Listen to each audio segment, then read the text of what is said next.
பயங்கரவாதம் முதல் இணைய பாதுகாப்பு வரை உலகளாவிய பொது சவால்களுக்கு தீர்வு காண பிரிக்ஸ் கூட்டமைப்பு முக்கிய பங்காற்றுகிறது என்று பிரதமர் மோடி தெரிவித்துள்ளார்.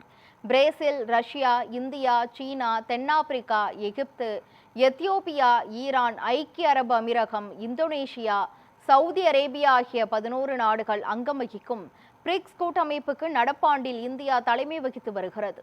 இந்திய தலைமையின் கீழ் பிரிக்ஸ் நாடுகளின் தேசிய பாதுகாப்பு ஆலோசகர்களின் உயர்நிலை கூட்டம் டெல்லியில் நடைபெற்றது. கூட்டம் நிறைவடைந்த பிறகு உறுப்பு நாடுகளின் தேசிய பாதுகாப்பு ஆலோசகர்கள் மற்றும் பாதுகாப்புத்துறை உயர் அதிகாரிகள் பிரதமர் மோடியை சந்தித்து பேசினர்.